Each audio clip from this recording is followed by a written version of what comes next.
అధిక వర్షాల మూలంగా హాస్పిటల్పై నిర్మిస్తున్న 4th ఫ్లోర్ పనుల మూలంగా నీరు పడడం జరిగిందని భూపాలపల్లి ఎమ్మెల్యే గండ్ర సత్యనారాయణరావు అన్నారు. 2 రోజులుగా కురుస్తున్న వర్షానికి భూపాలపల్లి జిల్లా కేంద్రంలోని 100 పడకల ఆసుపత్రిలో లోపలికి వరద నీరు రావడం అందరికీ తెలిసిందే.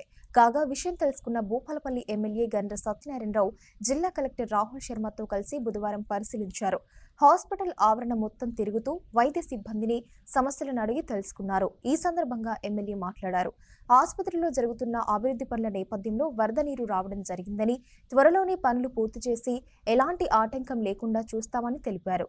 ఈ కార్యక్రమంలో జిల్లా అధికారులు, పార్టీ నాయకులు, వైద్య సిబ్బంది పాల్గొన్నారు.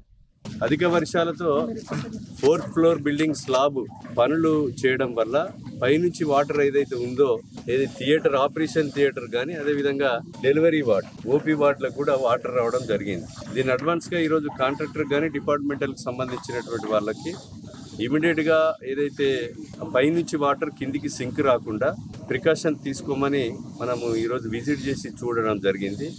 ఇదైతే వర్షం పడ్డకానే విపరీతంగా కుంభవృష్టి పడిపోతుంది. పక్క ఊళ్ళలో లేపు, మన చికెనపల్లిలో పడ్డది, దూదేకలపల్లిలో లేదు, అదేవిధంగా ఇటు కమలాపూర్లో లేదు. పడ్డకాడ బ్లాస్ట్ అయిపోయి ఒకటేసారి కుంభవృష్టి పడడంతో 30-40 సెంటీమీటర్ల వర్షం పడేటువంటి పరిస్థితి కనబడతా ఉంది. దీని అడ్వాన్స్ నిన్న జరిగినటువంటి సంఘటన వాటర్ ఏదైతే లీక్ కాకుండా లోపలికి రాకుండా తగు చర్యలు కూడా తీసుకోవడం జరుగుతుంది.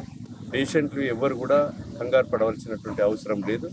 దీనికి డ్రైనేజ్ సిస్టమ్ కూడా లేకపోవడం వల్ల ఇది వాటర్ కూడా ఏదైతే ఫ్రంట్ సైడ్ కానీ బ్యాక్ సైడ్ కానీ బౌత్ 4 సైడ్లో వాటర్ కూడా ఆగుతుంది.